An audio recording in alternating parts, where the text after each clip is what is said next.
Evil. To be profoundly immoral and wicked. There are, on average, 1.3 million violent crimes in the U.S. annually, 800,000 assaults, 90,000 rapes, and 15 to 20,000 murders. Murderers are not monsters, they're men. And that's the most frightening thing about them. Alice Siebel. Megan, a licensed mental health professional, and her husband, Paul, a police officer, sit down to examine and discuss the nature, the impact, and most importantly, the origins of evil. Good evening, ladies and gentlemen. I'm Paul Braun. And I'm Megan Braun. And this is The Origins of Evil, a podcast about atrocious animals and their abhorrent admissions. So, Megan, we've hit a couple milestones that I want to just quick shout out the audience and thank them. We blasted right through 500 downloads, and that's not unique listens. That's just straight downloads on all the different podcast services out there. So thank you to everyone. That's big for us for only having 3 episodes out there. Very exciting. Thank you, Donald, my sister's boyfriend, for being a listener, as well as my cousin Zoe. The two of you have... You both really put it over the edge. Yeah, you downloaded, I don't know how you did it, 500 plus downloads. They made at least 489 unique and Apple IDs. Shout out to all the bots commenting on our, Apple podcast.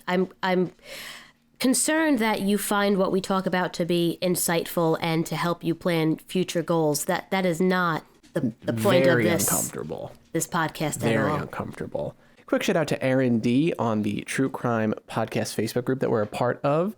She had some very nice words to say on the Lauren Giddings episode. So, Erin, if you're still listening, thanks. Thank you, Erin. That meant a lot. Really brightened up my day. And now we're going to ruin all of your respective days and nights. Yes, I have to give my brother-in-law Jack a shout out for this one. He recommended that we discuss this case, and wow, I have never heard of this case before, and I feel like I am in this perpetrator's head. I know way too much about him. This is more than I care to know. A unique one. This is probably as close to straight up talking to someone as you're going to get, like with the amount of resources that we had for both you and imagine myself. Talking to someone and then learning everything about them, and it's like someone that you don't even want to talk to, and now you just know everything about their life. Yeah, you didn't even get paid to talk to this one. Nope. You just did this for funsies. And if you want to suggest a case for us to cover, just email us at theoriginsofevil@gmail.com. We have that in the description, and just click on it and shoot us over a little recommendation. It'll be fun to cover. We also just want to quick say thanks again for all the likes, the subscribes, the reviews. If you could do it, give us a 5-star. It means a lot. Helps get the podcast out there. Let's see if we can break 1,000 views before the end of February. I think we can do it. We can totally do it. Yes. Zoe, make more accounts, Zoe, please. Please keep downloading the episode, Zoe. So, before we get into the case, anything in life you want to quick discuss? Do you want to give any updates on the pap smear situation? Oh, yes. I went for a procedure I can't pronounce, so I'm not even going to try to pronounce it. And I have to go get a pap smear every 6 months. Oh. Yeah. Cool. Remember, ladies and gentlemen, make sure to get your smears papped. But I have to go every 6 months, so I'm just telling myself that every day when I wake up and look at myself in the mirror. All right, well, guys, we'll check in with Megan's pap and see how the smearing went. And we'll do this 6 months. Every 6 months, we'll have a little dedicated segment. Women's health is important, everyone. I don't have anything of note to add. Work has been pretty awful. It's been weird. Usually at this point in the year, winter has kind of set in and things have calmed down, and that has really not been the case. You know what has stopped? Crossing guards showing up to work. That shit has stopped. So now my 12-hour day has become a 14-hour day because after doing a midnight, I have to stay an additional 2 hours to be a crossing guard. And boy, do I love it. when people have snarky comments to make about the police doing a crossing guard duty after being awake for close to 24 hours. Well, I think the real offense is when you have the audacity to have a coffee while also crossing people, and you got a complaint filed for that. Well, yes, they tried to file a complaint. Very unprofessional. Dear person, and I say this with everything inside of me, if you're the person who called my precinct and tried to file a complaint about that, fuck you. Fuck you so hard. I say that with everything inside of me. And now we're going to move on to trigger warnings. Now that I got angsty Paul out of the way, I'm kidding. We have fun here. We have fun talking about murder and all kinds of awful things. So our trigger warnings for this episode, we will be discussing murder, more specifically a murder of the mass shooting variety. It's going to be violence. Gun violence. It's going to be spree killing. We're going to be discussing stabbings. I don't know if misogyny and racism. Misogyny and racism is a big thing today. If anyone's triggered by incels and things of that ilk, this is not the episode for you.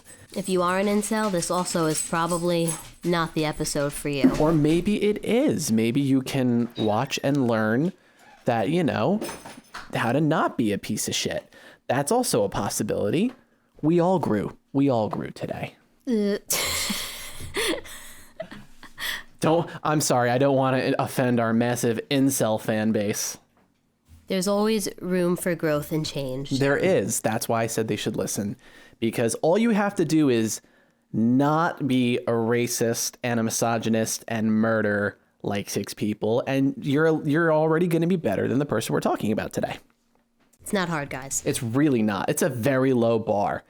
This is like the king of low bars, this guy. So, without further ado, let's get into today's episode titled The Supreme Gentleman. Oh, I bet that's a genuine assessment of the situation. Today's episode takes us to Isla Vista, a community on the coast of Santa Barbara in California. Isla Vista is known for its dense population of college students, beautiful beaches, and friendly leopard shark population. You know, I Googled what type of sharks was in this area because I love sharks. Oh, yes, that was definitely an addition you felt was necessary. There's also, in case anyone is interested, there is an increasing number of white sharks being sighted off the coast of Santa Barbara. White sharks? Supreme white sharks, yes. I heard they're magnificent. They are magnificent and they're beautiful. Yeah, nobody can argue that. You guys will understand those references. God, this guy's just such a little penis of a person. All right, you continue. Unfortunately, Isla Vista is also known for the unimaginable tragedy that occurred on May 23rd, 2014. On this day, 22-year-old virgin college student Elliot Rodger went on a killing spree that wounded 13 and killed 6 before taking his own life. What could have motivated Elliot to commit such a senseless crime? Well, according to the 137-page manifesto titled My Twisted World he sent to his parents and therapists, women.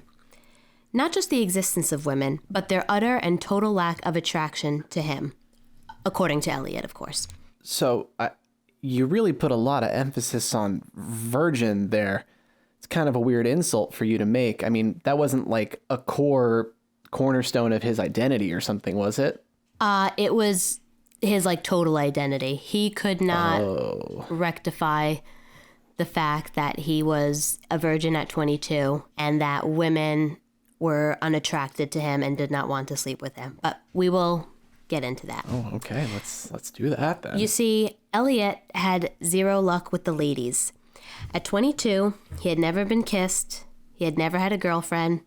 And most importantly to Elliot, he had never had sex. He was king of the incels, if you will, which actually, later on, you'll hear he kind of developed a following in the incel community and was dubbed this by some incels. If you're already feeling angry, I suggest maybe taking a few deep breaths or stepping away and maybe having a drink of the adult beverage variety because it's only going to get worse from here. With that being said, let's talk about the twisted world of Elliot Rodger. By the way, I'm not going to let you walk away saying the phrase never been kissed and not bring up the fantastic Drew Barrymore film of the mid-90s, also titled Never Been Kissed. That's a great movie. Yeah, my boys from Red Letter Media were in it. I love you, Rich Evans. You're my spirit animal. And Mike Stoklasa, also my spirit animal. Okay. Elliot Oliver Robertson Rodger was born on July 24th, 1991 in Lambeth, England, to parents Peter Rodger, a director, and Chin Lee, an on-set nurse. A few years later, the Rodgers family welcomed a daughter. Elliot described his early years as blissful. He describes living in a beautiful home in the countryside of England and having a close relationship with his maternal grandmother, whom he called Amma. And would you believe that he, Elliot Rodger, had been to 6 countries by the age of 4? That's almost 1.5 countries a year. What a magnificent life he must have lived. He makes it a point to point all of this out in his manifesto, where I got a lot of this information from, unfortunately. I'm sorry, did you actually read that thing? Yes, and I want 8 hours of my life back. Oh my God. Shortly after his 5th birthday, the Rodgers moved from the county of Sussex to Woodland Hills, California. When Elliot was 7, his parents divorced. According to Elliot, his father moved on rather quickly and was soon married to Sumaya Akabun, a Moroccan actress.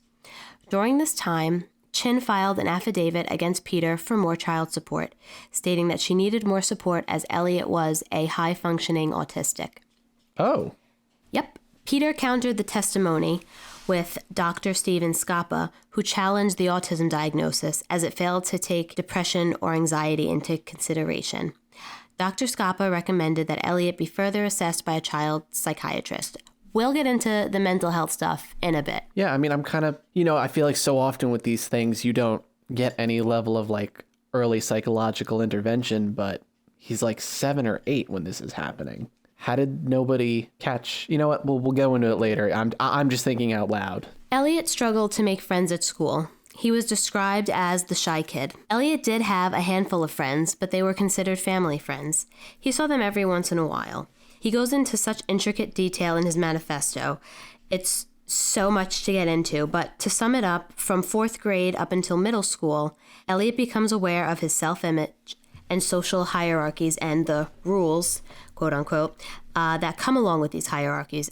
For example, popular kids wear nice clothes.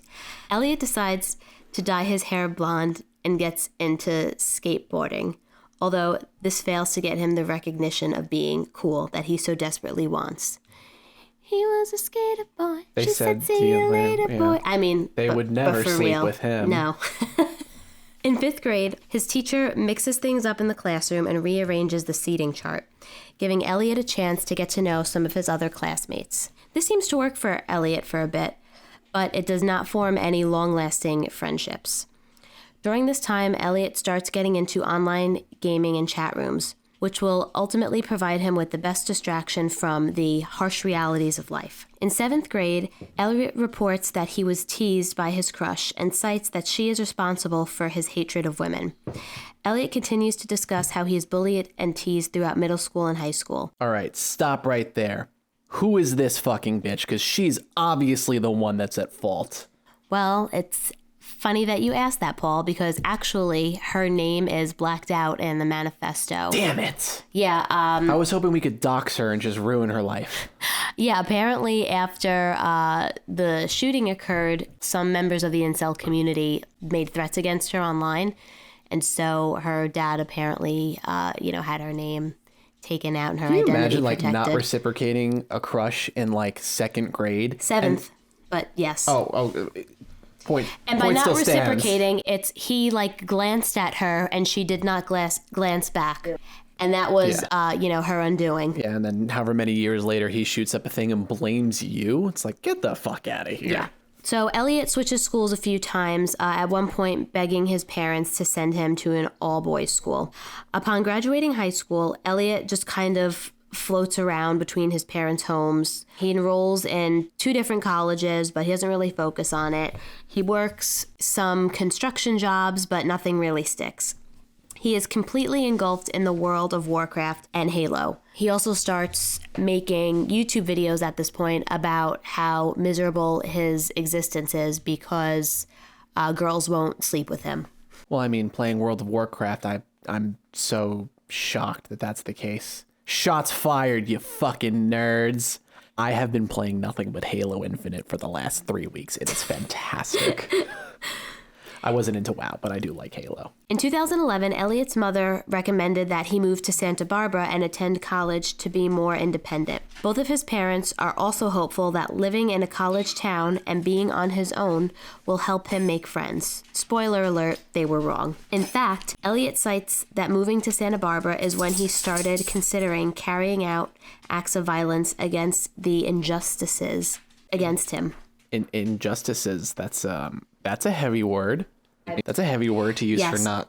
That's how he describes women not sleeping with him. It's an injustice. I mean, was he like just the most handsome, charismatic person on the planet and women got together as they do and plotted to not like get with him? Was this a coordinated attack against him? Because that's what it sounds like. I think that there's probably a part of him that honestly believed that. In June 2011, Elliott moved into his apartment and prepared to start summer school at Santa Barbara City College. Elliott gets along with his roommates for about 1 week, and that's it. They invite a friend of theirs over, and Elliott learns that all of them has lost their virginity. Now, I'm not going to quote exactly what he says because it's horribly racist, but he essentially goes on this racist rant on how he can't believe a white girl, whom he's never met, would have sex with a black man over him. Oh. Yeah. He makes one argument that he is descended from British aristocracy and that this individual is descended from slaves. Elliott ends up telling their guest that he doesn't believe him and tosses a glass of orange juice in his face. I'm sorry. Yeah. He thinks that descending from the British aristocracy versus descending from slaves, let's just follow that line of logic. Let's just say that that is definitively what happened. He thinks that makes a difference now? He thinks that someone's going to look at Will Smith and Michael Caine and be like, yo, Michael, get over here right now. Just because it's like, he was probably a British aristocrat at some point. I think that is part of his white supremacy thinking. He has a lot of extreme, absolute beliefs. Now, follow-up question. He was only half white, right? Yes, his mom was born in Malaysia, but she was of Chinese descent. How does he reconcile that being a white supremacist? I think, well, you're kind of jumping ahead. Oh, okay. I didn't know we were going to get into that. All right. Never mind. So after yelling at this guest and tossing a glass of orange juice in his face, he spends the rest of his night crying in his room. Yeah. Little bitch. 1 week later, his roommates move out. They're peace. No way. 2 new roommates move in and seem to tolerate Elliott for the rest of the semester, and Elliott seems to tolerate them as well. At the end of the summer semester, Elliott moves into the Capri apartment complexes where he will be staying for the full year of school ahead. Peter, Elliott's dad, comes to Santa Barbara to help him with the move. The two go out to lunch. Elliott notices another interracial couple in the restaurant and becomes consumed with rage. He discusses how embarrassed he is to have his father witness his rage and states that Peter's presence is the only reason he did not dump his glass of soda on their heads. The next day, Elliott is at a Starbucks. He notices a couple in the throes of sexual attraction with each other, kissing outside the Starbucks. Elliott follows the couple to their car, tosses his coffee on them, and runs away. Okay. This is 3 flyby juicings at this point. What is it with him and the throwing the liquid? That's like a real bitch level move. He has such suppressed rage that this is like him expressing it. This is like it's like so childish. Yeah. Because he's like 20 something at this point, isn't he? Well, look at his thinking. It's very like naive and superficial. Yeah, no, you're not wrong. You're not wrong. Also a waste of coffee. I know, right? And it's expensive too. They are. Starbucks. It's like $3 per ounce you're throwing at them. So he feels like a big man for this, but it's short-lived as he realizes the couple will be going back to their place to have heavenly sex and he will be alone. Okay. That's what it's like. Heavenly sex. That's a direct quote from the manifesto. He has some Number good one, quotes very in there. presumptuous. Number two, I just need to get a definitive answer as to what heavenly sex is, because that is just hilarious. Yeah, well, when I find out, I'll let you know. Oh, I'm kidding. Ouch. I'm kidding. That's my wife, everyone. In the days leading up to his 20th birthday, Elliot is feeling the pressure to lose his virginity as a teenager. He comes up with a master plan to do so. Elliot decides that he will sit outside a Domino's in Isla Vista for the next week in hopes that a girl will notice him and want to have sex with him. What kind of sick individual just like goes to Domino's for a slice of pizza? Domino's is like, you order that when like you're drunk, and you want like maybe shitty that's his pizza. Plan. Maybe his plan is to pick up a drunk girl and take advantage of her. Yeah, which but no is one's not like right. going there in person to Domino's. So a couple things about that. I have seen my fair share of late 90s, early 2000s boner comedies, a la many a National Lampoon film. And there's been many plots similar to this. Even Superbad was like this, but like, it was never just, we'll stay in one place and just hope that someone sleeps with us. Yeah, and that's part of like the grandiose thinking that he has. Like, Elliot is thinking he's going to sit outside of Domino's and some girl is going to be so attracted to him at the sight of him that she's just going to go up to him, tell him how attractive and, you know, wonderful he is and magnificent and want to sleep with him. And it's like, that's literally not how that works at all. No, that's never worked like that. I don't think anyone could pull that off. Yeah. Maybe Henry Cavill, but he also would be caught dead outside of Domino's. They would throw off his macros and it wouldn't be good. So when this plan doesn't work, Elliot decides to start sitting outside of a healthier restaurant, Silvergreens. This plan fails miserably as well. One day while Elliot walks to class, he passes by a pretty blonde girl. Elliot says hello to her, and she does not respond. He becomes absolutely enraged at this and locks himself in a bathroom where he cries for an hour. Oh, God. He talks about, like, working up the confidence just to say hi. He, like, mumbles it under his breath. She probably doesn't hear him, and he's like, that's it. I've been rejected. It's not even like he's really trying. He's not, like, at all. None of these, like, self-perceived efforts are actually efforts. Oh, I really don't like this guy. Like, I want to feel bad saying that this guy is just so spectacularly pathetic, but I don't. I don't feel bad saying it, because he is. So, to make matters worse, in August of that year, Elliot's 2 new roommates move in, and much to his dismay, they are Hispanic. I know, and neither one of them are virgins. Oh my God. The tension between Elliot and his roommates rise quickly, and soon Elliot is punching walls and hurling insults left and right. Well, I mean, thank God he definitely wasn't damaging the walls. But I'm sure he was punching them, but drywall can be very thick. I don't think he was getting through. Elliot calls his mother, and they both agree it's time for him to move to a new apartment. They're like, yeah, you should probably not live with them. Elliot discusses this with the housing apartment and moves out 1 month later.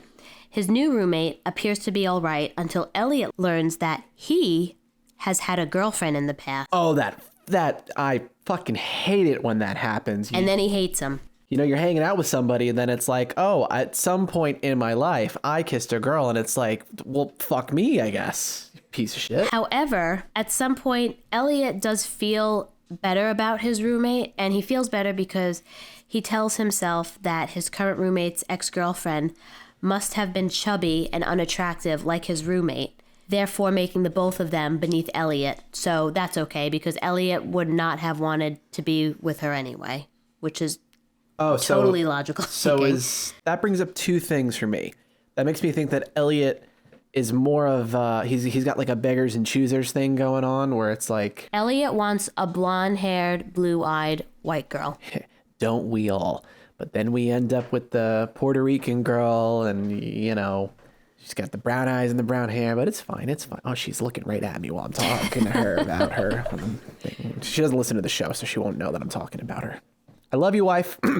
But also that whole aspect about like, well, she's chubby and unattractive, I assume, so she's beneath me. That's a very incel thing to do, that stratification of like, there are different echelons of people. Yeah, and that's also how you justify women not being attracted to you, or you know, being alone. Like, oh, well, she's chubby, so, you know, I wouldn't want to be with her anyway. Meanwhile, it's like, well, you're lonely as fuck, so. Yeah.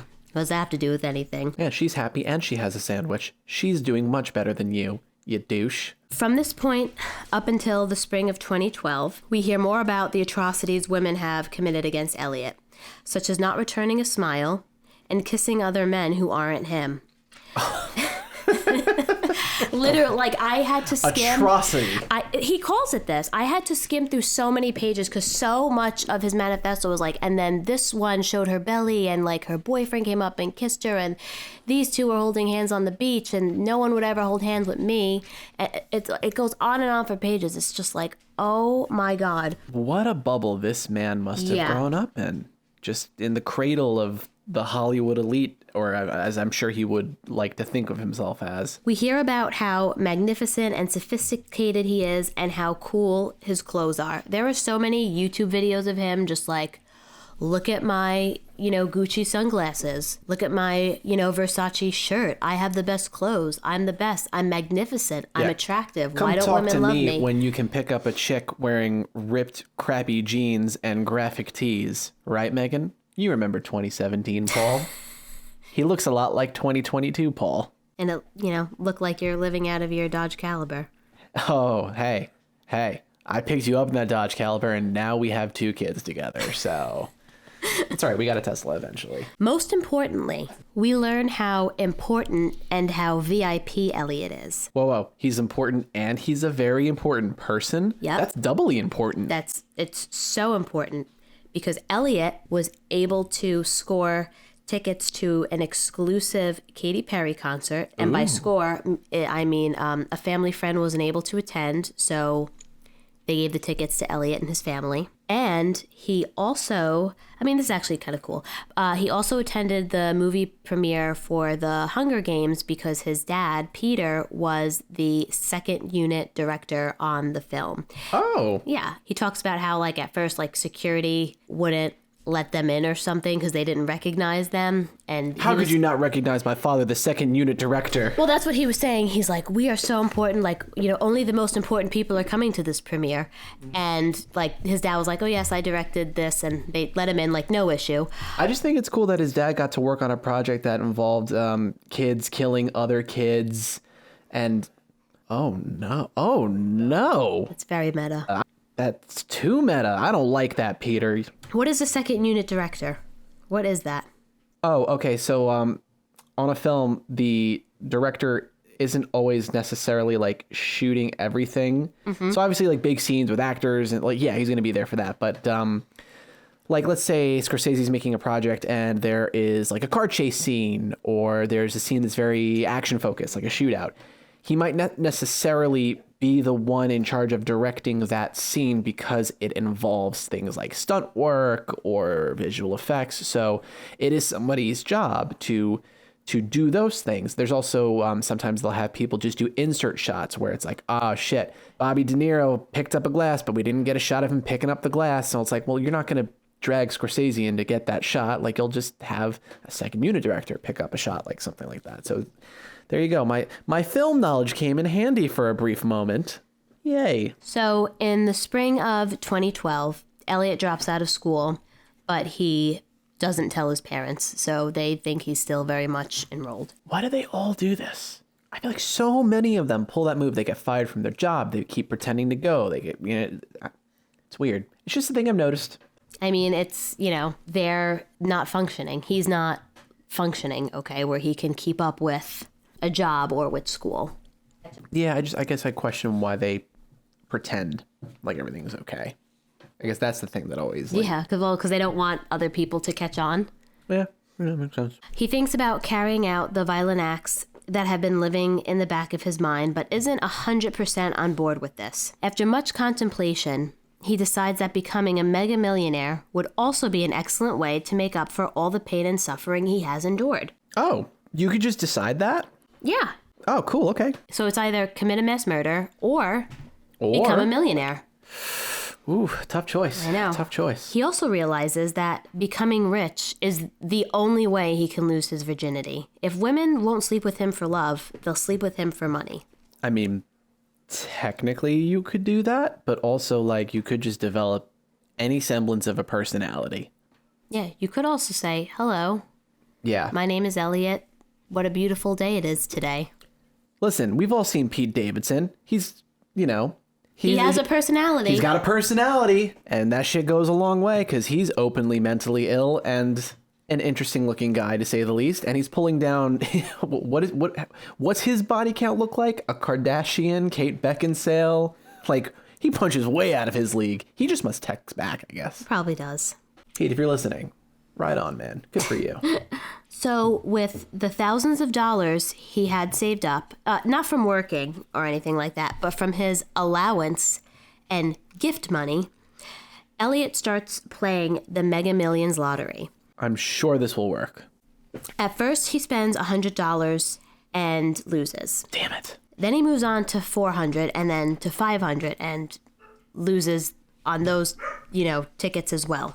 I thought for sure he would win. Elliot then realizes that because he is destined for greatness, he must be destined to win the Mac Daddy of all lotteries, the $656 million jackpot. He spends $700 on tickets for this jackpot.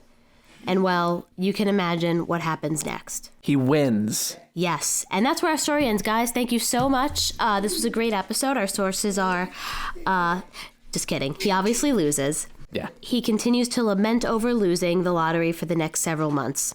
He's also probably $1,500 in the hole at least at this point. Yeah. In the fall of 2013, Elliot has another realization that he is destined to win the Powerball lottery in Arizona. Yeah, because that one makes much more sense. Yes. So he drives all the way there and he loses.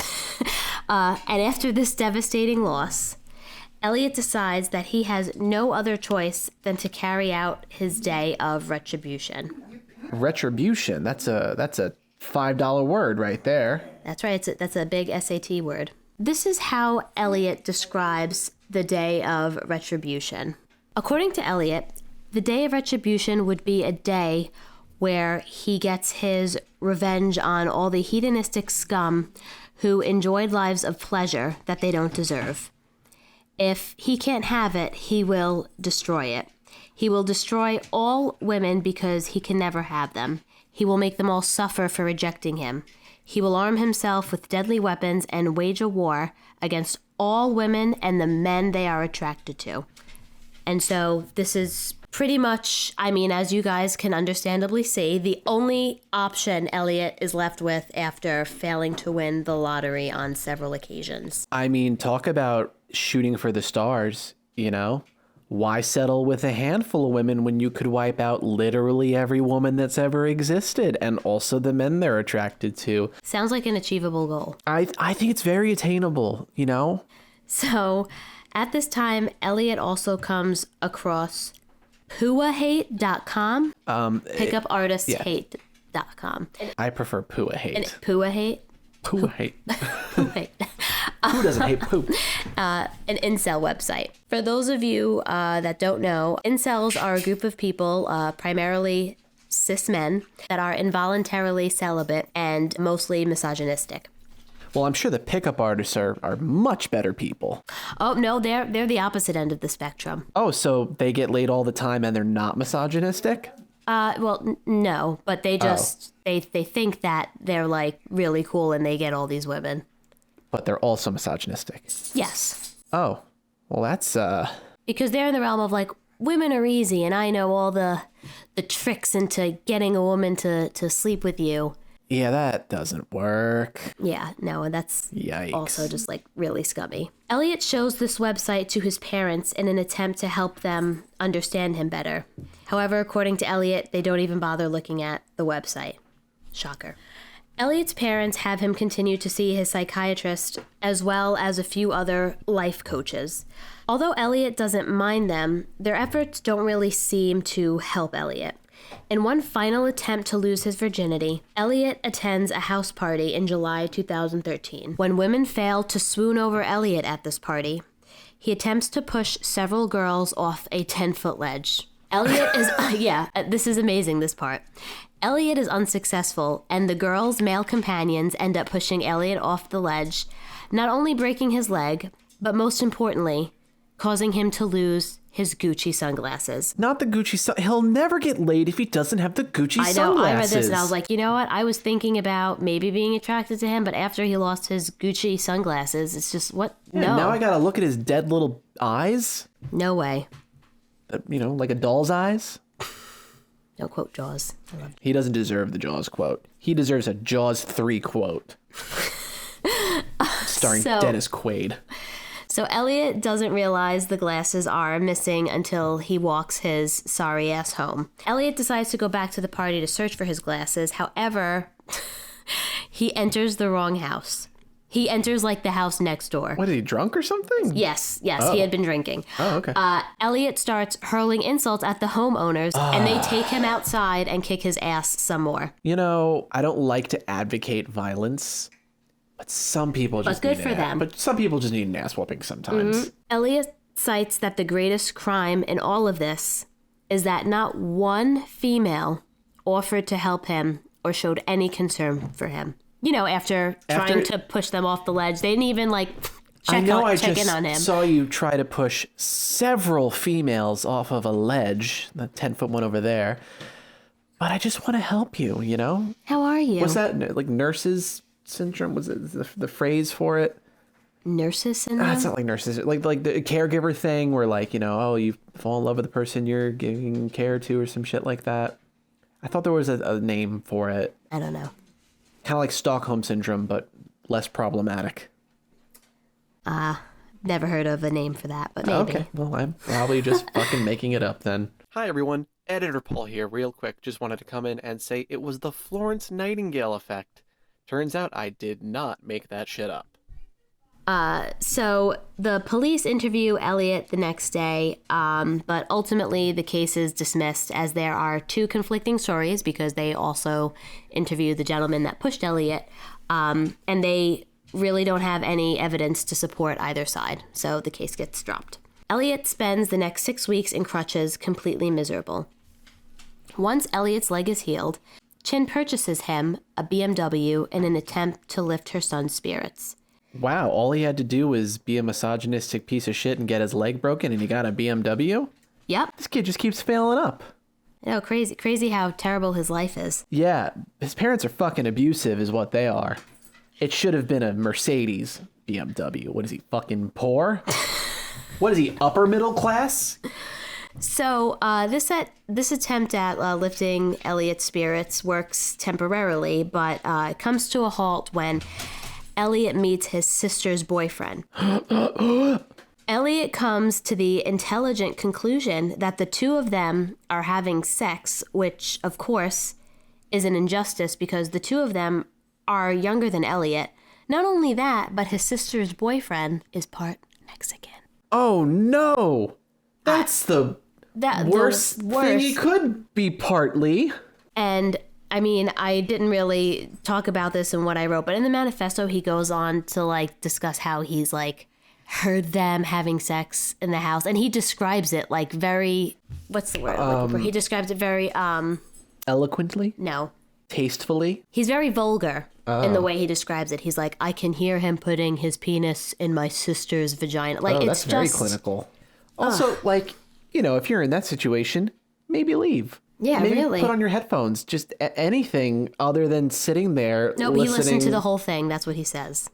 The whole thing? Yep, he stands outside the room and just listens and is enraged by it. I'm so viscerally uncomfortable. Just such a violation. Ugh. Ew. Yeah. And they're the assholes. Ugh. Yeah. Christ on ice skates. So shortly after this, it's early 2014. Elliott is coming up with the phases for his Day of Retribution, which he has set to occur on April 26, 2014. Phase 1. Yeah. Phase 1 he calls Vengeance. This is where... yeah, he names all of them. This is where he silently kills as many people around Isla Vista by luring them into his apartment through some form of trickery. He's like Loki. He's Loki from Thor. The first people he's going to have to kill are his 2 housemates because he has to secure the apartment to make it, his personal torture and killing chamber. Phase 2, this phase will take place on the Day of Retribution itself. Oh, okay, cool. Yes. This is just before the climactic massacre. This phase represents his war on women. He will punish all females for the crime of depraving him of sex. They have starved him of sex his entire life and gave pleasure to other men. In doing so, they took many years of his life away. He cannot kill every single female on Earth. That is the most humbling thought that he has had thus far. I'm glad that he grounded himself a little bit. But he can deliver a devastating blow that will shake all of them to the core of their wicked hearts. He will attack the very girls who represent everything he hates in the female gender. The hottest sorority in the University of California, Santa Barbara. Awful for them, but also kind of a compliment. Oh, it is. Well, he did his research, and he knows that this sorority... What, did they have the most blondes? His research shows that they had the hottest girls. I think it was like Alpha Phi. I have to... look. I'm looking at this whole... I mean, it's not well written at all. It's not. And it's very whiny, and I hate everything about it. But there's some really, truly awful screenwriters working in Hollywood, and he clearly had some connections. Like, why didn't he just, try to become an awful artist instead of trying to murder all women? I'm just saying, getting something on Netflix seemed like a much more attainable goal. Well, he actually considers that at some point, like writing and making a movie, but he says that you have to work up towards that, and he didn't want to put all that work and effort into it. Putting effort into becoming a filmmaker, going on a murder spree, killing all women. One of them... Murder is just so much easier. Yeah. It's all about the short-term gratification, really. So, okay, I can follow that line of logic, sure. The final phase, which is the phase that I was confused about, is... this is the ultimate showdown in the streets of Isla Vista. Okay. On the morning before the final phase, he's going to drive to his father's house, and he's going to kill his little brother. Oh, why? Because he does not want him to grow up and surpass him. He doesn't want him to grow up and have sex with girls. And so he has to do this while he's still young and not sexually active. Had he not even considered the possibility that his little brother might end up being gay? Does that give him a free pass? No, I don't think he was thinking that. No, he probably didn't think that far ahead. And, he was going to have to kill his stepmother, Sumaya, whom he already had a rocky relationship with because she would be in the way. His father was to be on a business trip during this initial Day of Retribution. Elliot planned this so he wouldn't have to kill his dad. Yeah, just his wife and youngest son. I'm sure that will be totally fine when Christmas rolls around. Yeah. And so once his younger brother and stepmother are dead, he will take the family Mercedes SUV, drive it back up to Isla Vista, and continue to kill people on the streets there because Mercedes SUV is a more convenient murder vehicle than a BMW. I mean, if you're going to run people over, to be fair, it probably would be more effective. It's a heavier car. Yeah. But I don't think he was putting that much thought into it. Really quick, before we get further into it, I think we need to take a quick musical interlude and listen to some of the music that Elliot really, really liked to listen to. He was really into that soft rock and apparently would just blast this song in particular constantly, and it drove his roommates absolutely nuts. I mean, just listen to those lyrics. How did that not pull in all of the women in 2014? All right, that's enough of that. So Elliot purchases a Glock 34 pistol. According to authorities, this can be considered his first overt act in furtherance and planning of the mass murder. Additionally, Elliott's financial records show that he was beginning to stockpile guns and ammunition in preparation for his day of retribution. According to the Santa Barbara Sheriff's Office, the suspect made 10 firearm-related transactions from January 2014 to April 2014. 6 of these transactions were at shooting ranges. Wow, so he buys his first gun in 2012, hangs on to that for 2 years, and then 2014, the beginning of 2014 is when he really starts to like... Yeah. I can hear all the people in my head right now screaming, why was this guy able to buy a gun? Why was he able to buy a gun? And here's the thing. So he does have some level of a psych history, but in California, he doesn't have to disclose that. And he has no criminal history.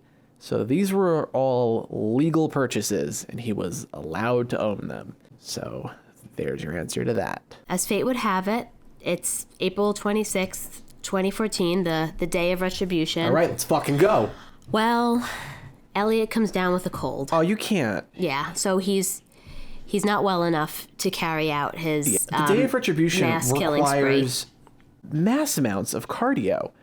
How is he supposed to jog and shoot people in the street if he has a sinus infection? This honestly sounds like something out of Always Sunny. And I'm not trying to make a joke of it, but like, just like the plan, it feels like just like a what the hell, like. Listen, I can't do my murder-suicide thing if I'm not feeling well. Yeah, it's just like, what? Anyways, he reschedules the day of retribution for May 23rd, 2014. All right, good. Pencil that in, maybe. So a couple of days later, we're at April 30th, 2014. Elliot's mom, Chen, is contacted by a family friend regarding videos that Elliot had been posting on YouTube. The pair are concerned about his seemingly destabilizing mental health, so they initiate a welfare check. All right, here for the welfare check. That has come up almost every episode. Mm-hmm. Around 10 p.m., 4 deputies, a UCSB police officer, and a dispatcher in training arrived at Elliot Rodger's dorm-style apartment on the 6500 block of Seville Road. During this welfare check, the suspect did not show any signs of being or make any statements indicating that he was a danger to himself or others, investigators wrote. In retrospect, this was one of several examples of the suspect's ability to present a normal affect when interacting with others. He told the deputies that his mother was a worrywart and explained that he had made the videos as a way to express himself because he was lonely and did not have any friends. Hindsight is 2020. Mm-hmm. After about a 10-minute conversation outside the apartment, authorities determined he did not rise to the standard of the mental hygiene law. Hence, they left confident that Elliot was strange, but okay. But of course, they had no way of knowing Elliot's malevolent plan to exact retribution. In Elliot's room lie a Glock 34, dual Sig Sauer, P226s, and over 600 rounds of ammunition. I know what all of those things are.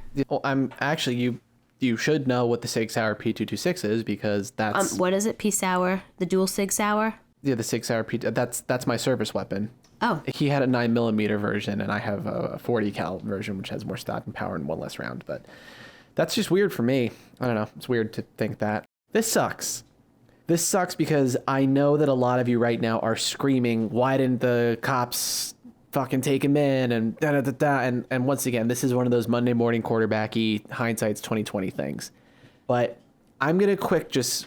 Do you mind if I take the reins for a second? Go ahead. Okay, go ahead. People have rights in this country, you know?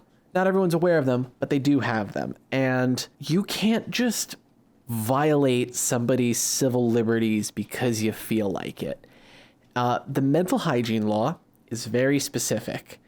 And I actually have a copy of, well, it's called the mental hygiene law in New York. It's called something different in California, but I have the equivalent law. And this is what it states. When any person, as a result of mental disorder, is a danger to others or to themselves or gravely disabled, may, upon probable cause, take or cause to be taken the person into custody and place them in a facility for 72-hour treatment and evaluation. Now, what does that mean? Let me break it down for you.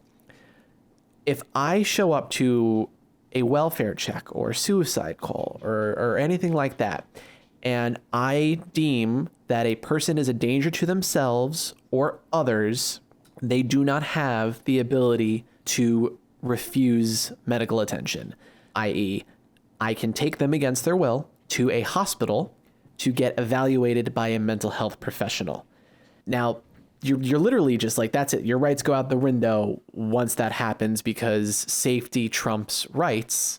No rights are absolute in this country. There's always going to be provisions like that. And we're going to tend to err on the side of caution. You know, I can't tell you how many times I've gone to a call where someone was like, well, they made suicidal threats. And the person's like, no, I didn't. And I have to err on the side of caution. I have to assume that this person is saying that you said this in good faith, because if I leave and you fucking kill yourself, that's on me now. So people tend to go on the side of caution. I can't say that as a police officer, I would have done anything different. The reality is, if he is presenting in a way where he is able to show them, yeah, I'm fine, then there's not much they can do. They can't just violate his liberties. They do not have probable cause to enter his apartment. I know a lot of people say, oh, the guns were right there and the manifesto was right there. They don't have the ability to just walk in if they want. You know, this is a well check. It wasn't even like a suicide call. If it was a suicide call, maybe that would have been a little bit different. But that's just what it comes down to. And it sucks because we missed it, you could say, with hindsight. But there was no way to know what was going to happen. And it sucks, you know? Yeah, and I think this is an example of just how mental health professionals can be incorporated into police work to work together, because law enforcement isn't going to have the training to, appropriately assess for suicidal or homicidal ideation, but a therapist would. They're not going to know to ask a client who's homicidal, have you ever had thoughts of hurting anyone? Tell me about that. When was the last time you were angry? Yeah. People often have very mixed feelings about harming other people. How do you feel about that?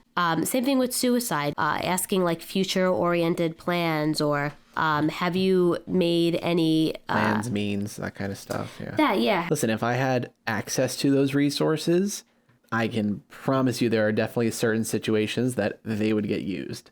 Yeah. Sorry, for the suicide one, have they collected anything like pills, or have they purchased guns or given away any items any of their possessions that they've had? Yeah, with us, it literally usually just comes down to if they said they're going to kill themselves to someone, that's it. That's the golden ticket of you're going to go to the hospital and talk to someone now. Yeah. So now we have arrived at May 23rd, 2014. Elliot waited alone in his apartment, hunting knife in hand for his roommates to return. As each did, he would ambush them, stabbing them to death. He killed both of his roommates and one of their friends. Weihan Wang was a 20-year-old UCSB student and Isla Vista resident. His cause of death was multiple stab wounds. A total of 15 stab wounds and 23 incision wounds were present, which caused injury to his head, neck, chest, back, both arms, and hands. 3 stab wounds and 3 incision wounds were present on the neck area, resulting in the penetration of the carotid artery and jugular vein. 8 stab wounds and 1 incision wound were present on the upper torso, front and back, resulting in the penetration of both lungs. Multiple incision wounds were present on the hands and arms, consistent with defensive wounds. The left brachial artery was cut. That's shockingly vicious for him, actually. Yeah. Chen Hong was a 20-year-old UCSB student and Isla Vista resident. His cause of death was multiple stab wounds. 25 stab wounds and 12 incision wounds were present, which caused injury to the head, neck, chest, back, and both arms and hands. 6 stab wounds and 1 incision wound were present on the neck area. 12 stab wounds and 1 incision wound were present on the upper torso, front and back, resulting in penetration of the right lung and cutting the bowel. 5 of the stab wounds on the back were apparent post-mortem injuries. Yeah. Multiple incision wounds were present on the hands and arms, consistent with defensive wounds. Like post-mortem, what is he, practicing? He's enraged. That's what what that is. George Chen, the friend of the roommates that was over, this poor guy, I think he got it like the worst. I mean, all of these were for no reason. But this guy doesn't, like, does he even know? Yeah. No. Elliot had no idea who he was. So George Chen was a 19-year-old UCSB student residing in student housing on campus. His cause of death was multiple stab wounds. A total of 94 stab wounds and 11 incision wounds were present, which caused injury to the head, neck, chest, back, both arms, and hands. 23 stab wounds and 3 incision wounds were present on the neck area, resulting in penetration of the carotid artery and jugular vein. 54 stab wounds were present on the upper torso, front and back, resulting in penetrations of the heart, left lung, left kidney, pancreas, spleen, and liver. In addition, multiple stab wounds and incision wounds were present on the hands and arms, consistent with defensive wounds. Chen was just a friend of Elliott's roommates. I'm unsure what he did in Rodger's eyes to deserve such brutality, but this is sheer barbarism and rage. It takes, I would imagine, a lot of effort, physically speaking, to stab someone to death. He stabbed 3 people to death and went so fucking overboard with it. And for what? Like, the thing that's like crazy is like, these aren't even like Chad ass roommates or something, you know? Like, these aren't like the epitome of people, what he hates. Like, these are like just contemporaries of his, you know? Like, they're just normal ass kids. Well, Elliot did think his roommates were beneath him because they were fully Chinese and he was half Chinese. What the fuck? Yeah. Yep. Well, I you know, I don't even have like the mental capacity to unpack how stupid that is. So let's just put it like this. If you look at Bruce Lee and Brandon Lee and you're like, man, Brandon Lee's baller qualities definitely came from his white half, then you don't understand shit. But that's just fucking stupid. Yeah. And also, like, you know, after this all occurs and police go back to his apartment to look for evidence, they find stab wounds on Elliot's pillows. So, like, he was practicing stabbing. Well, how else would you know how to do it? That's true. You have to practice. Yeah. Practice makes perfect. 3 hours pass since Elliot kills his roommates and their friend. And then he emails his manifesto and retribution video to his parents, the several life coaches he was working with, and other mental health professionals, I believe his psychiatrist. Minutes later, the first of the 911 calls come in. So, the retribution video, once again, Daddy works in Hollywood. How do you not understand even the most basic tenets of how to make anything with a video camera? But I just want to I'm just going to put a couple key excerpts up for the audience to hear. Hi, Elliot Rodger here. Well, this is my last video. It all has to come to this. Tomorrow is the day of retribution. The day in which I will have my revenge against humanity, against all of you. For the last 8 years of my life, ever since I've hit puberty, I've been forced to endure an existence of loneliness, rejection, and unfulfilled desires, all because girls have never been attracted to me. Girls gave their affection and sex and love to other men, but never to me. I'm 22 years old, and I'm still a virgin. I've never even kissed a girl. You girls have never been attracted to me. I don't know why you girls aren't attracted to me, but I will punish you all for it. It's an injustice, a crime, because I don't know what you don't see in me. I'm the perfect guy.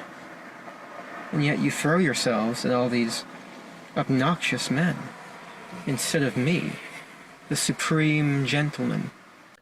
Kudos for shooting a golden hour and utilizing natural light, but all of this is awful. And like the fake laugh is what gets me. Like he's playing a character. This is not genuinely him. Like this is some like, look at me, I'm a Quentin Tarantino character. Look how evil and complex and tortured I am. And I get the same vibes in his whole stupid fucking manifesto. Yeah, it's very superficial. It's very woe is me. It comes off like very revisionist. It's like, well, I was a pathetic piece of shit my whole life, but now I can give reasons and add complexities and all these things. And look, you just all misunderstood me. It's like it's a way for him to go back and just kind of whitewash and rewrite everything. And I wouldn't be shocked if most of what was in there was just bullshit. Yeah. So the first of the 911 calls come in. And it's gunshots. Multiple reports of gunshots come in at 9:27 p.m. The following excerpt is from the Santa Barbara County Sheriff's Office. On May 23, 2014, Rachel Glicks, a resident of the Alpha Phi sorority house, the hottest one on campus, as we established, per evidence, per the research done by Elliot, Rachel Glicks, a resident of the Alpha Phi sorority house, heard an unknown person pounding on the sorority's front door for several minutes. No one in the sorority house checked the front door to see who was knocking. Approximately 30 seconds after the door knocking stopped, Glicks heard 6 to 7 gunshots, a female scream, followed by 3 additional gunshots. Glicks ran to a room on the second floor, located on the southwest corner of the building. She looked out the window and saw 2 females lying lifeless on the sidewalk.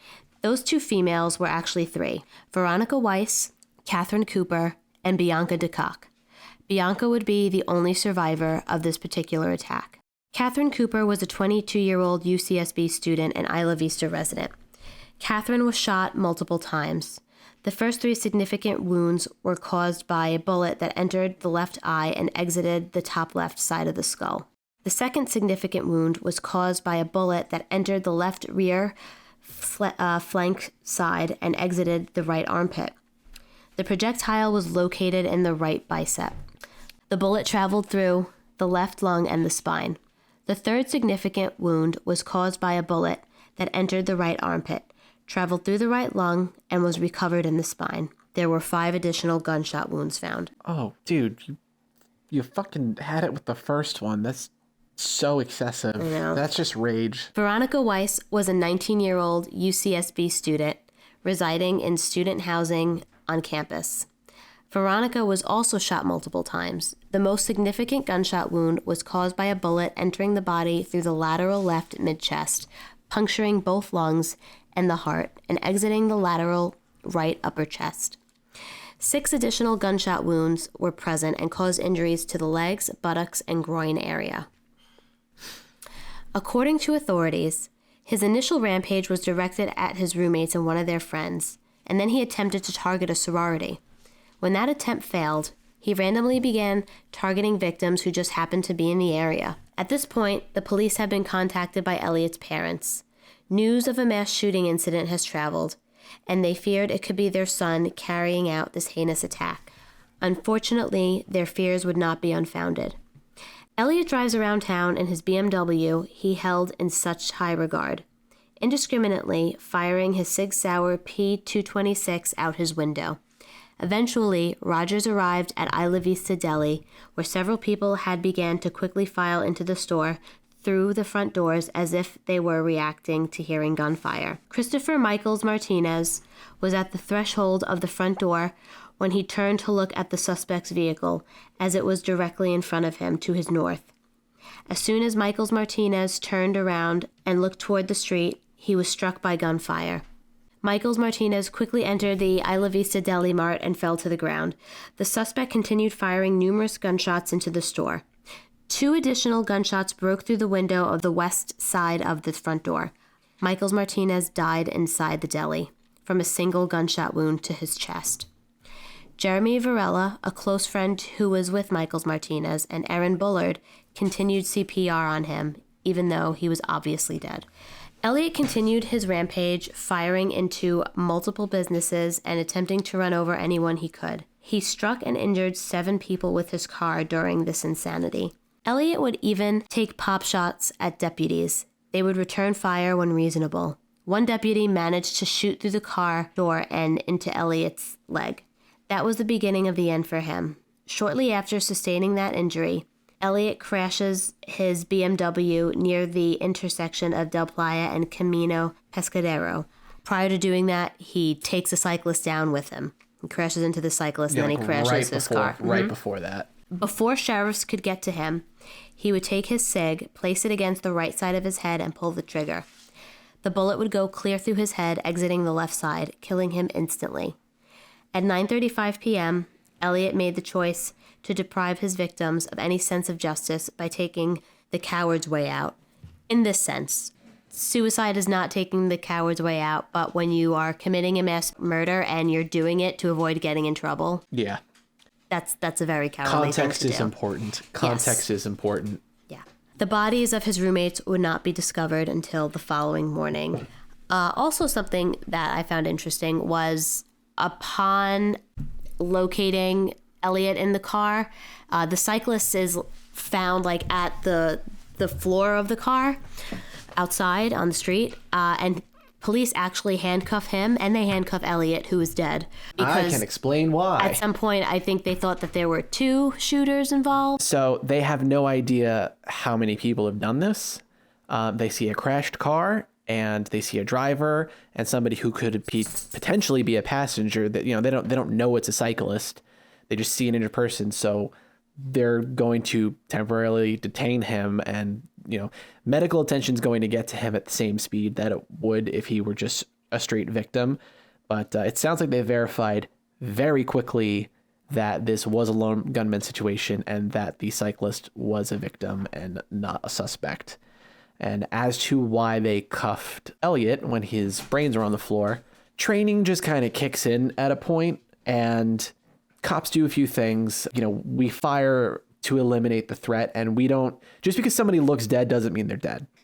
And just to err on the side of caution, you're going to cuff him up because he does still have plenty of guns with him, and you just want to be safe. And it's frankly more socially acceptable at that point to put cuffs on him than it is to pump a couple extra rounds into him. It just is. So that's why they did that. And so that's pretty much, the history of Elliot Rodger and the absolute atrocity that he committed. It's just the opposite of big dick energy. Doing something like this is just small dick energy. Don't do it.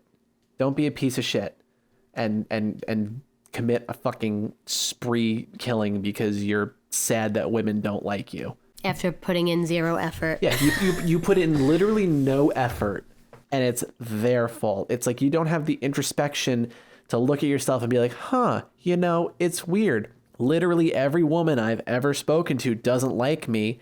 Maybe I'm the only common denominator there. Maybe I need to look inside and change something. No, it's all the woman's fault. They're evil. It's all the women's fault. No. Woman's. I'm playing an ignorant character in this, Megan. Oh, okay. So is he a serial killer? Is he a spree killer? Megan, I don't know the difference. Do you? Yes. I do too. Oh, will you tell us? Yes, I'm going to tell you, so I have something to contribute to this episode. So, serial killers versus spree killers. What is the difference? Well, this really just comes down to a question of timeline. You see, according to the FBI, serial killings require more than 3 killings with common characteristics being committed by the same person over a period of time, weeks, months, years. With a spree killing, you need multiple victims that happen in a very short period of time that have no cooling off period. Elliott clearly falls into the latter category. He killed 6 people and injured like an additional, however many, 14 in a matter of hours. And this was accomplished through a combination of stabbing, shooting, and vehicular assault. So there's a lack of continuity in the means that he used to murder people. And that's a significant indication that this was all spree killing and not serial killing. Thank you for that. You're welcome. Now I'm going to get into the mental health aspect of this case. And he was perfectly normal and nothing was wrong. I'm sorry. Exactly. Perfectly typical. So, just as a reminder, I am not officially diagnosing Elliot Rodger. No mental health professional has the authority to diagnose someone without personally assessing them and acting within the scope of their licensure. I am going to discuss some of the mental health diagnoses that he had been given by professionals who have treated him, based on the information I have obtained through my research. Which is not limited to literally his manifesto, which is 137 pages. Yeah, the report from the Santa Barbara County Sheriff's Department. You guys have no idea how many fucking documents we went through on this one. Oh my God. And all of this for this stupid little penis of a man. We sat in the car and listened to this with our baby son and tried to enjoy coffee. Yeah. You know how hard it was? He's 19 months, so to he enjoy doesn't know what's my going on. delicious vanilla latte. I almost spilled it on a mixed race couple on principle. I'm kidding. I'm technically part of a mixed race couple. He would hate us. Well, I'm not his type. I'm not Blonde. tall blonde with blue eyes. Yeah, I know. Oh, God, your body's like a 4. I'm kidding. I love my wife. Based on the information that I have obtained through my research, I'm going to give my opinion on what I feel could have been going on with Elliot. So, according to records obtained by the Santa Barbara County Sheriff's Office, when Elliot was around 5 years old, he started showing a preference for staying home and avoiding crowds. On a family trip to Disneyland during this time, Elliot cried due to too many people being there. At 7 years old, Elliot was able to maintain good eye contact, but would rarely speak unless spoken to. He had a quiet voice and preferred to write things down. Elliot displayed repetitive behaviors, such as tapping and perseverating on his responses, so repeating his words. He would cover his ears when he heard loud noises, and he did not like gooey foods at all. I mean, this definitely doesn't sound not like autism spectrum disorder. What? Sorry, say that again. I was gonna say, this definitely sounds like it could be like some kind of spectrum disorder in terms of autism. Like, that doesn't sound super off base. It doesn't. But obviously this is based on very limited info, and also I am in no way qualified to make that statement. I just worked in the special needs community for 14 years, but I'm not trained in any real way. Elliot reported that he was diagnosed with high-functioning Asperger's syndrome around this time, but there doesn't appear to be any formal assessment that was conducted at this time that would align with this diagnosis. Like, and I know earlier his mom mentioned in like the affidavit she filed for extra child support that he was a high-functioning autistic, but again, it looked like he wasn't actually assessed, which is very important. If you feel like you have a mental health disorder, or you feel like someone you love has one, please get assessed by a professional. Remember, folks, what's the saying? Mental health is not your fault, but it is your responsibility. That's true, and please don't turn to TikTok to diagnose yourself. No. Just use TikTok to let you know what foods you should be avoiding. Yeah. Natural flavors only, everyone. And remember to help deal with bloat and indigestion and whatever other stupid shit that fake nutritionists are saying. They're all full of shit. When Elliot was 16, he was diagnosed with pervasive developmental disorder, not otherwise specified. And I believe there was an actual assessment conducted where he was diagnosed with this. This diagnosis applied to children and adults who were on the autism spectrum, but did not fully meet the criteria for autism disorder. Elliot was diagnosed with this at a time when the DSM-4 was the latest manual available, and this diagnosis doesn't exist anymore. I was gonna say, even something like Asperger's doesn't. No, they don't. Exist. Asperger's doesn't exist today. Both of those disorders would just be diagnosed as autism spectrum Which is disorder. probably for the best, because I don't know who the fuck decided to name like a disorder that involves a lot of social issues Asperger's.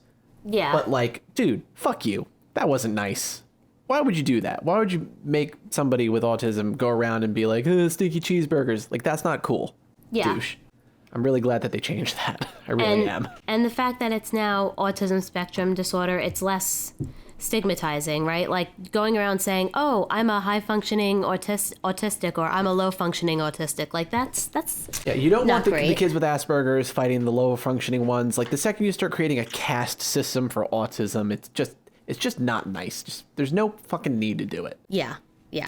I'd like to make it clear that even if Elliot was on the autism spectrum, that in no way, shape, or form has anything to do with his decision to commit a mass murder. There seems to be a stigma in society that those with autism, along with other mental health disorders for that matter, seem to be at risk for perpetrating acts of violence. That could not be farther from the truth, as many studies show that individuals with mental health disorders are more likely to be victims of violence than perpetrators.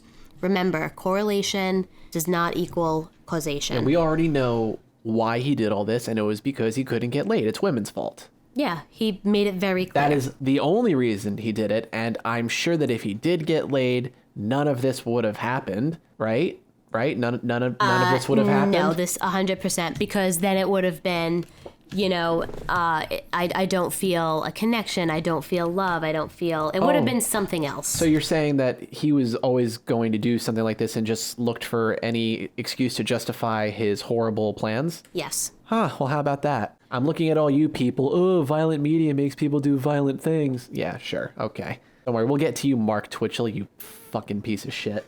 So what drove Elliot to commit such a heinous crime? Women. I'd say a faulty, inflexible belief system. It wasn't women, it was the other thing. A belief system where his identity as a victim is driven by misogyny and racism.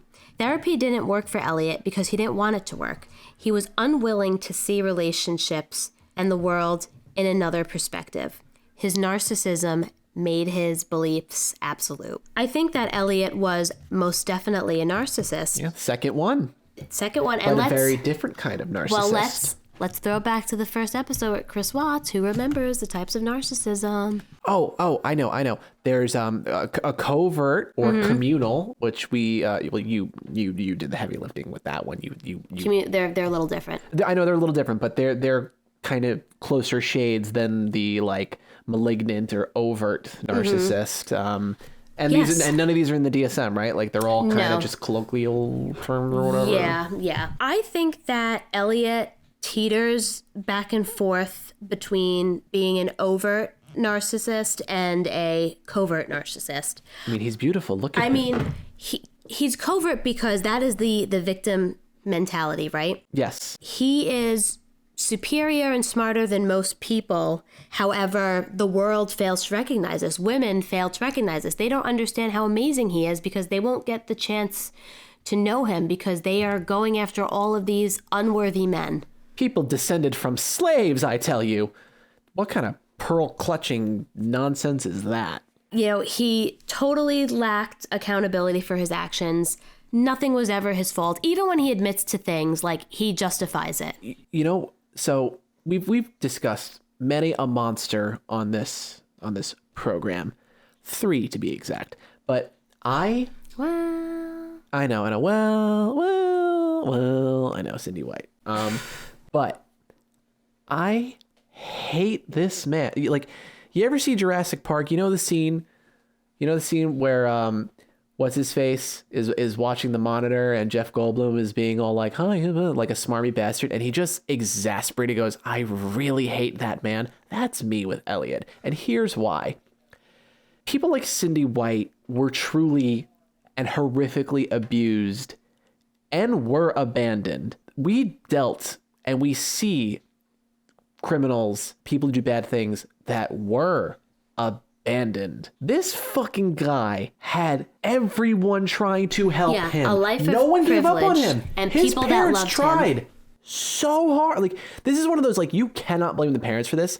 They tried everything with this fucking kid. They did. And I also think that, they even called 911. Yeah, well, he also played up, I think, with them more of a depressed character than this revenge, vengeful, narcissistic character. Like, they just saw him as someone who had low self-esteem and was depressed. And yes, that I think is true about Elliot. I think there is a part of him, obviously, that was depressed, that had low self-esteem. And that was the part that they were trying so hard to fix and to work on. But what they didn't see is, like I'm saying, the narcissism, the part where he was not changing, where he was like, nope, this is the way the world operates. This is, how it is. And this is the act I must carry out. What a shame his YouTube channel got taken down, because there were some absolute gems in there. Such insightful videos. Yeah, trying to make traffic a little more fun. Bring me a higher love. He would have done well on TikTok, I think.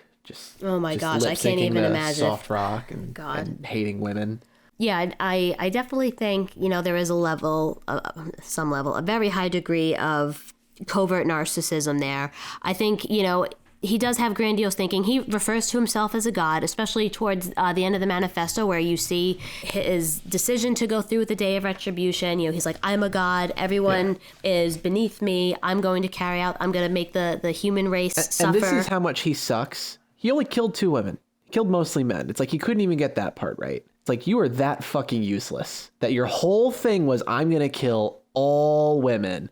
All of the women are going to get killed. And it's like, you don't even hit the house you wanted to hit. You just errantly start shooting, like just a sloppy, stupid child. Yeah. He's just awful. Literally just killing people that have nothing to do with anything. Yeah. Not that it would be better if he was hitting the target he wanted. It's like, that's how just impulsive and stupid all of this was. Yeah.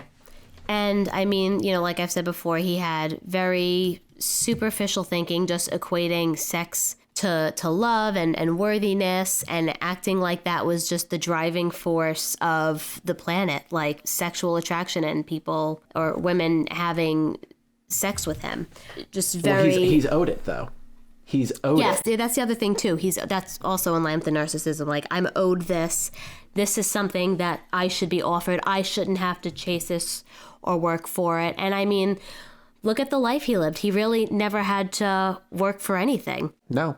Do you think that he, on some level, was radicalized by the incel community online? And I mean the more extreme ones, because we see that he was very active in the more extreme ones that are now defunct, that have now been taken down because of these events. I certainly don't think that they helped.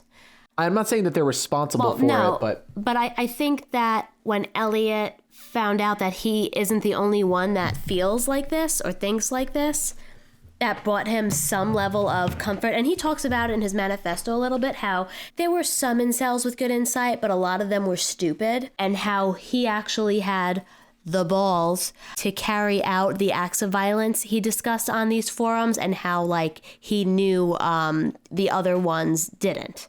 So that once again, I'm the superior. I'm the king of the incels. They don't have the balls to carry out this act. Look at what he accomplished with that. He accomplished nothing.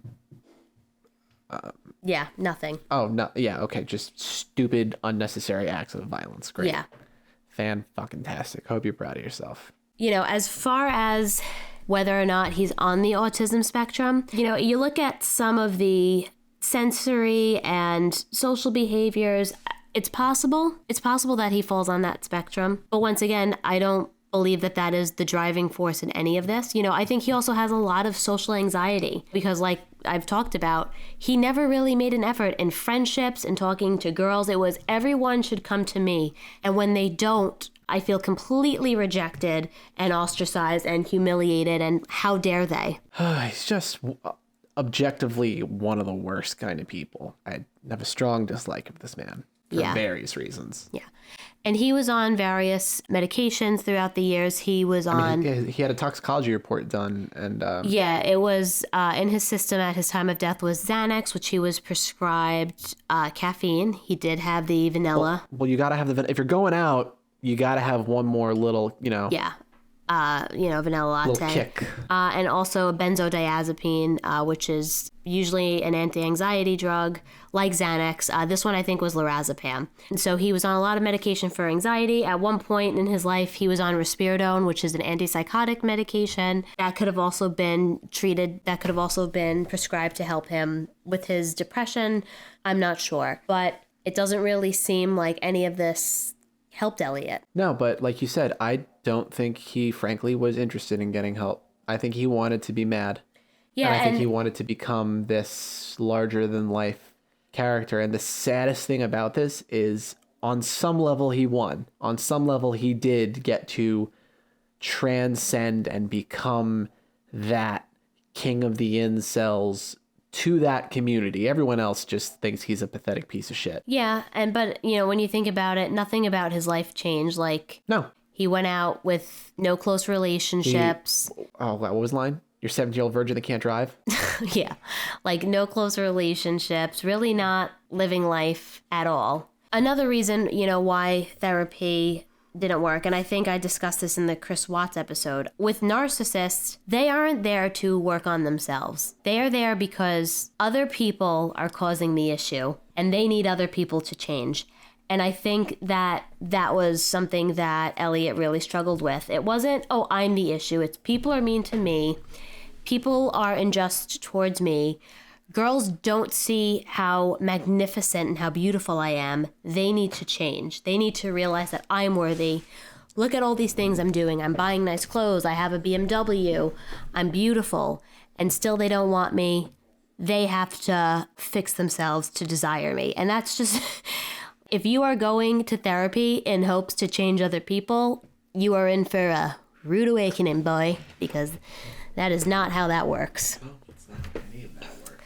I watched there's a 2020 special with Baba Wawa. Barbara. What the fuck was that? Barbara Walters. I think it's an SNL impression where someone goes, it's 2020 with Baba Wawa. Sure, okay. Anyway, can I just say, like, Barbara Walters, she asks like some serious questions. Like, my friend sent me like a short little video of just like some of the most like personally like invasive, hard-hitting questions. She is 100% that bitch. She asked, I don't even know how she got this interview, but she somehow interviewed Putin, and she asked him if he's ever ordered anyone to be killed. Well, that's obvious, yes. I was just like, I would be like afraid, like, oh my God, he's going to send someone after me. I don't care. You're in America. Russian spies, man. Oh, that's true. Hey, Putin, fuck you. Come at me, bitch. But anyway, she interviews Peter. Chen, she didn't really, she didn't do any interviews at all. She just kind of released a statement. But she did interview Peter, just about, do you feel like you're responsible for your son committing this crime? And do you feel you did enough to help? I mean, I personally feel like they did do enough, shy of smothering his ass in the crib. I don't know what they could have done to prevent this. I really don't. Yeah, I mean, I really think that they tried their best. And I think that and parents will do this. Like, they will resort to anything that they think will make their kid happy. It's, maybe they need to be on their own. Maybe we need to pay for a nice car for him. These are things that are going to make him feel good. They tried to put so many support systems in. They did. They had all these life coaches. I didn't really get into that, but they had all these like life coaches. Like, they were kind of, it almost reminded me of like Big Brothers, Big Sisters, where it's like sometimes teens that have, an issue with like socialization or difficulty like making friends, they will send these, they're called Big Brothers or Big Sisters, like out in the community with them to like socialize and get them to interact a bit like that. Elliot had like 5 of these, and they didn't work. He had a psychiatrist that they, were very much in touch with all the time. And, even though they were separated, they still had a really good relationship, communicating on his needs. It sounded like they were really trying to co-parent. Yeah. And so George Lucas wouldn't have let this happen. Yeah. Oh, yes. George Lucas dated Elliot's mom for a little bit. But before. Elliot's mom dated George Lucas. Excuse me, yes. Let's be fair. Sorry. Creator of Jar Jar Binks and other horrifically racist characters from The Phantom Menace. Actually, Elliot might have appreciated him as a dad on that level. Oh, God. I'm sorry, but you're going to tell me that I don't remember the names of the Trade Federation aliens aren't like blatant Asian caricatures? It's so you're racist. You're becoming too nerdy for me. I don't really remember these characters in Star Wars. Okay, just in The Phantom Menace, several characters were like it was like a minstrel show with some of them. It was really offensive. Oh. Like J.K. I was about to say J.K. Simmons. Jesus Christ. J.K. Rowling would look at like the definitely not Jewish stand-in goblins with the hooked nose that run the banks and be like, yeah, you did good. That's another thing that's really problematic. Those goblins that run the banks. Gringotts. Yeah, the goblins that run Gringotts. Right, we're steering off the course. Sorry. We're talking about J.K. Rowling's casual anti-Semitism. back to. Barbara basically tells Peter, yeah, a lot of the parents who lost their kids, they blame you. I don't think that's fair. So, I get it on a visceral level, but I don't think that's fair.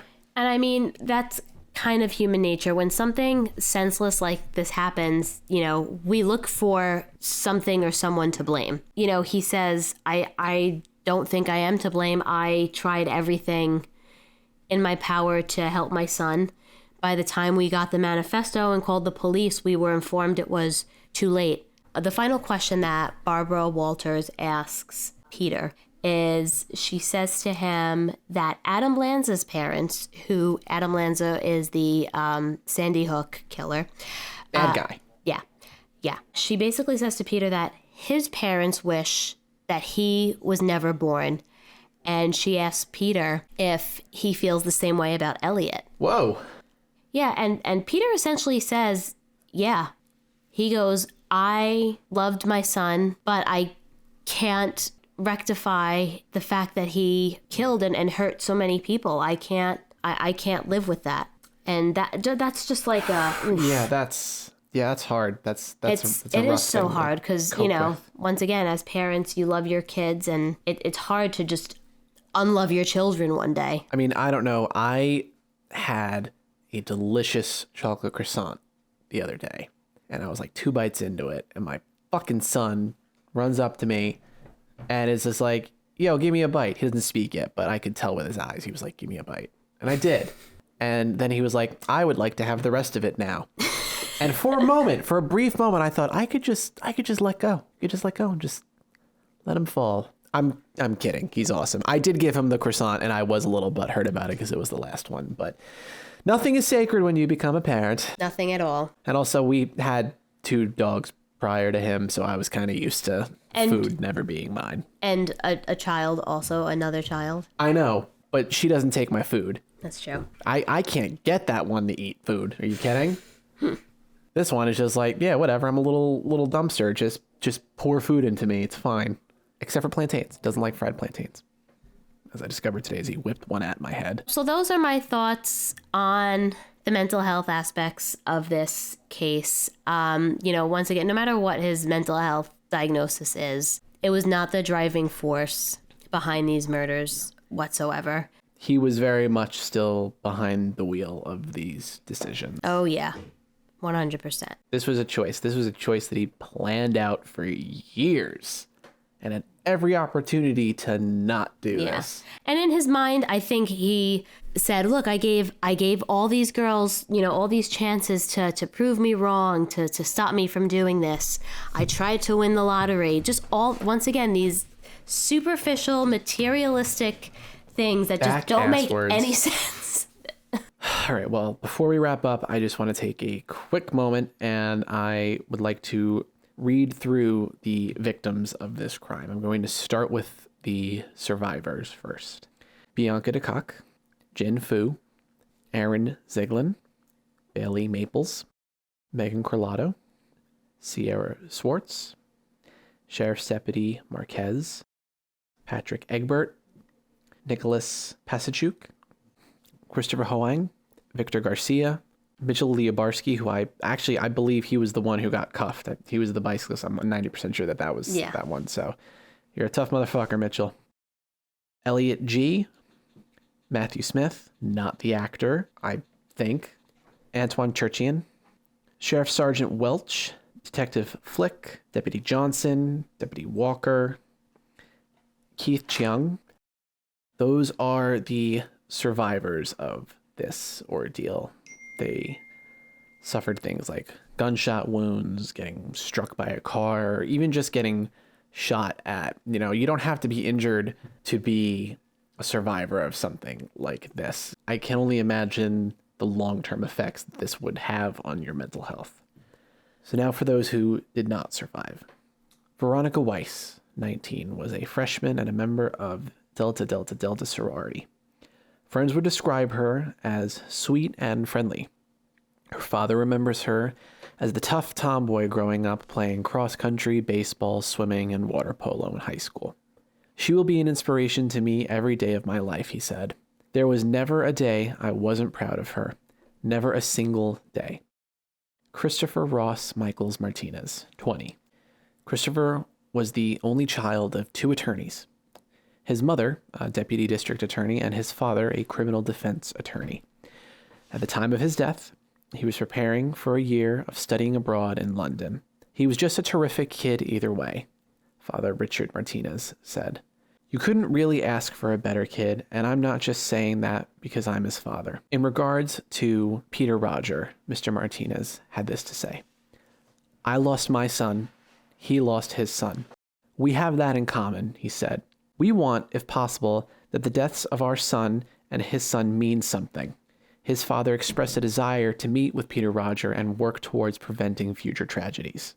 And they did meet, and they hugged it out. It's actually a really touching moment. They showed it on the 2020 interview. Because, let's not forget, Elliot Rodger is a massive, massive piece of shit, but his family they are loved victims. him. They're victims in this. Chen Yan Hong, 20, who went by the name James, grew up in Taipei, and was pursuing a degree in computer science. James was shy, quiet, gentle, sweet, kind, and most respectful, Laurel Cohen told the San Jose Mercury News on the 23rd of May. Not somebody who easily could engage in conversation, but I remember his earnest nature, conviction, honesty, and mostly his smile. It lit up a room. George Chen, 19, intended to follow in his engineer parents' footsteps. He wanted to work at Lockheed Martin after he graduated. He also volunteered for a Buddhist-based organization, Tzu Chi. He was always very sweet and helpful, Wang said. He had always been a very smart kid. We would die 100 times, 1,000 times, but we didn't want our kids to get hurt, Chen's mother, Kelly Wang, said as she fought back tears. This shouldn't happen to any family. This should be the last one in the United States. Weihan Wang, 20, was one of Elliot Rodger's roommates. He took issue with Elliot and intended on moving out soon. Apparently, Rodgers would blast soft rock at all hours. He had graduated from Fremont Christian School and planned to spend the summer with his parents in Fremont. Unfortunately, that never came to pass. What can I do without my son? Liu said. My son, my whole life. I'm so proud of him. Catherine Brienne Cooper, 22, was mere weeks away from graduating with a degree in art history at UCSB, where she also majored in archaeology. Fellow members of Tri Delta sorority UCSB called Katie Mama Bear because she was selfless and generous. Katie was an only child and leaves behind both parents. Katie's motto was, live every day to the fullest with no regret. Please live every day with no regrets, Katie's mother said of her loving and vivacious daughter. And those are the victims of this truly, truly senseless killing. What do we learn here?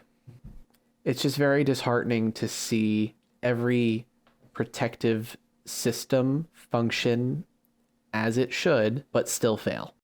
There were no points of failure. Everyone did what they were supposed to do. Everyone was trying, and yet this still happened. Yeah, and I think that we can learn perhaps where some of the gaps are, and perhaps where there's room for growth and for improvements. Yeah. As I had mentioned before, police working with mental health clinicians on cases like this, obviously not the murder itself, but well checks, having clinicians there to ask those questions that just are not in the realm of policing. I honestly think it's a very nice idea, and it's something that I, as a law enforcement officer, would welcome. But the logistics of it actually happening are just another conversation. Well, I think there are some states now that are starting pilot programs. I think, is it Oregon? I would love to have the ability to have a mental health professional show up, but in the 5+ years I've been doing this, how many times crisis counseling has shown up? 0. Well, yeah, you don't, but that's not something that's offered to you. It is. Crisis counselors showing up with you on calls? We have the ability to reach out to them, but when it's 3 a.m. and you get a call for a suicidal male that may or may not have a knife and you're already out, you can be there in 3 minutes. Are you really going to stay at scene and wait 45 minutes to an hour for someone to show up? It's just a logistical issue. It's not that people don't want to make this work, because I think we all do. Well, I mean, I think that would just mean that there are going to have to be mental health staff available at that hour and ready. I'm sure that people are going to love their taxes going up for that. Listen, I want this stuff. I do. I just think we all need to recognize that wanting something and making it happen are two different things. Because I do believe that if there was a mental health professional at that well check, it would have gone down differently. 100%. And you could have had his guns they could have been seized at that point. Yeah. So. Yeah, and maybe the police can't go in and search, but, maybe a counselor can see it and say like, hey. Well, if he's getting taken in at that point, then you can run him for guns and stuff like that, because they were all legally acquired. And if he's getting put into an inpatient setting for mental health, then you have potentially the ability to, it gives you more options at that point. But yeah. I think another important thing too is if you see behavior like Elliott's online, report it. Yes. Report it to local authorities. If you see something and it doesn't sit right with you, you're like, hey, this guy, he doesn't sound right. Like what he's saying is scaring me. Put it on professionals to make the determination on whether or not it's a threat. Just bring it to their attention, because I'm sure a lot of people saw his videos and saw red flags, but, they're probably like, this guy is a weirdo. Like, he's not going to do anything. And this happened. And to any women out there who are thinking about being heroes and taking one for the team, trying to stop a future incel shooting, just know that it probably doesn't have a lot to do with them actually being virgins, and they'll probably fucking do it anyway. Well, so I don't waste your think time. Anyone's going to try to take one for the team, but that's the scary thing.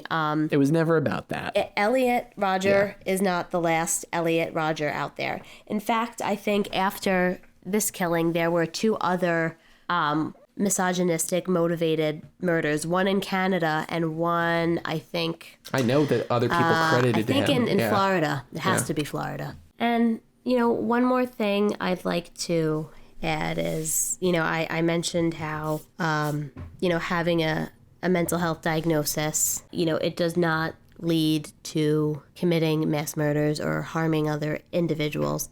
But systemic problems like misogyny and racism do. So it's important that we all educate ourselves on how we can work against these really harmful ideologies and how we can be better humans and people for everyone, because these are really dangerous ideologies to have. And these are the things that ultimately people act out on, because things like racism, misogyny, they fuel anger. They make people feel like they are justified in their actions, that women or people of color are threats to them. And then they fall down the rabbit hole of those echo chambers where they get surrounded by like-minded people, and it just gets louder and louder.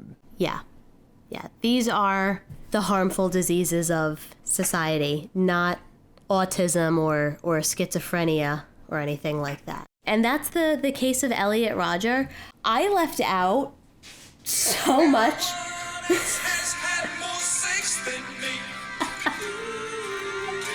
The case of Elliot Rodger.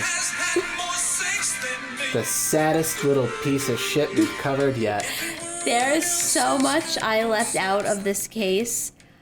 We'll be putting up a copy of his manifesto if you want to subject yourself to that. For you, if you are interested in reading it at all. It's so long, and it's so repetitive, and it's just like, ugh. Oh, woe is me. Oh, my God. I really did try to put in the most important details. I did my best, guys. I also saved this to the last minute. No, it's fine. It's not 1 a.m. It's not Wednesday already, and it's fine. I'll just lock myself in a room and edit nonstop. It'll be fine. Ladies and gentlemen, that is it. We have got another episode in the bag. As always, please rate, review, comment. Please leave nice comments. My wife keeps bugging me for comments. I keep explaining that that's not really a thing that happens too much on the podcast. As someone with ADHD, I have rejection sensitivity dysphoria. I take negative comments very personally. Why would you ever let them know that? I just being honest. Yeah, but now the haters, Megan. Oh God. The haters. They're gonna come after us, and then we're gonna have to strike back at the haters. You should cut that part out. No, don't do that. Wait, listen, we have a great audience. We love you guys, especially you, Zoe. For some reason, we've singled you out, and Aaron. Aaron's cool too. We like you, Aaron. Thumbs up. I'm giving a thumbs up. Can't tell. It's audio podcast. Theater of the Mind. If you have a case that you'd like us to check out, email us at theoriginsofevil@gmail.com. Until next time, I'm Paul Zanino Braun. And I'm Megan Braun. And remember, murderites. Oh no. You say it. It's your episode. You say it. And remember, never go to a second location. The Origins of Evil.